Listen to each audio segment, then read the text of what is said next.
Hello, hello, hello.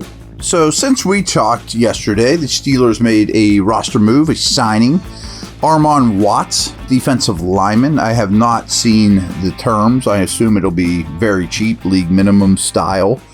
So what are they getting in Watts? He's not a needle mover, folks. I mean, and it doesn't, and first off, I don't think it changes their draft intentions at all. It's not like, well, D-line solved, we're not going to take Brian Brisset or, Keanu Benton in the second round. Like, I think none of that matters at all. But he's 26 years old. Seems to be gradually getting better as a depth player. He started 21 games over the past 2 seasons. If you look at it in 3-4 terms, he's a D-end all day long. He's not a nose. I mean, he's a taller guy, longer arms, better against the pass than he is the run, but isn't tremendous at either. I mean, again, he's a depth player. It's a nice pickup. You can live with him. I would think what this does symbolize or signal is Wormley is probably out of the equation. I would think Wormley would be a little more expensive than he was. And I wouldn't love this if I was Isaiah Loudermilk either, So if you look at their D-line, and I've laid this out for you guys before, they could keep 7, of 300-pounder types, but they usually keep 6. Cameron Hayward, Larry Ogunjobi, DeMarvin Leal, to me, are 3 of the 6. So that leaves 3 or 4 spots. They signed Fehoko, and they have Montravius Adams. Maybe both those 2 guys take up a spot, or maybe they only keep 1. Is that a, one bone, 2 dogs move there with Fehoko and Adams? We've laid that out before. Absolutely possible. But if both make the team, that only really leaves 1, maybe 2 spots. And if you draft a guy, he's going to make the team. So doesn't leave a lot for Loudermilk. Again, I think this is crossroads of his career, needs to step up or shut up. And they also have Jonathan Marshall, who's got a chance to make this team as well as a defensive lineman. So not a ton to, unveil here with this pickup, but does make some sense. He's an NFL player. He can take some snaps away from Cam and Ogunjobi, and he can hold down the fort. Depth fits the system quite well. So I get it. And again, it's not a ringing endorsement for Loudermilk. Quick break here, and then I got a fun thing I want to share with you guys as well.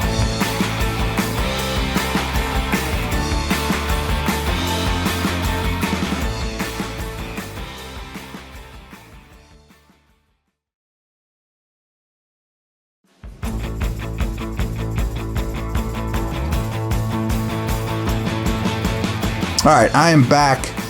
I don't know if you guys all know who Warren Sharp is. He kind of made his bones as a analytics bets guy, super smart. I think Warren does tremendous work. And this morning he put out his strength of schedule metric, which is different than most people's. Most people will look at, all the teams, so the Steelers play 17 games. So most people put out who has the hardest schedule projecting for 2023. They'll look at all the Steelers' opponents and figure out their average winning percentage from last year and go from there. Well, I think that's dumb as can be, to be honest with you, because these teams aren't the same. Wouldn't the Ravens be different with and without Lamar? Or, the Rams were just riddled with injuries last year. Will that be the same? Predicting future schedules off past win totals is bonkers to me. And people have been doing this forever. And I think Warren came up with this system and certainly has taken it to the new level. What he does is, in case you guys aren't aware, the folks in Las Vegas know a thing or two, and you can go bet over under win totals for the year now, even with the draft still looming. And the analytics people will tell you that even after the draft, these over under win totals for teams in the league do not change dramatically. Some of it's baked in. Carolina's going to draft a quarterback. Doesn't matter if they take Stroud or Levis or Richardson or Young in terms of how many games that the casinos project them to win. No, it really doesn't in the end. Arizona's going to add a high pick. So there are win totals now for all these teams. So what Sharp does is he looks at all the teams' opponents and figures out what all their projected win totals are from the Vegas lines. So you'll play teams that, and they're always very accurate. Of course, there's some that don't hit. I mean, these are projections just like any bet. But if you figure out like the average win total of your opponents projected at Vegas, that to me gives you a much, much, much better indicator of how difficult your schedule will be going forward. So with that in mind, I was a little shocked that the Steelers even weren't higher. I mean, if you look at the Steelers schedule upcoming, it's not, I thought it was very, very easy. But they have the 11th easiest schedule by this metric. So not bad. I mean, I think that's really good. I mean, usually because they've been successful, because they play in a tough division, the Steelers are almost always amongst the most difficult schedules in the league when this comes out. And the last year was, an indicator of that as well. So the teams with the 5 easiest schedules are the Saints, the Falcons, the Panthers. Well, they all play each other in a bad division. And he has this chart here. The Saints and Falcons have by far the easiest schedule. The Panthers and Colts are 3 and 4. They kind of stand alone. And then the Bears all the way down to the Steelers are all basically really close, bunched up for that 5th spot. So the Steelers are actually closer to 5 than they are, say, 15th in terms of difficult schedules. So the teams with the hardest schedules, by far, the Patriots.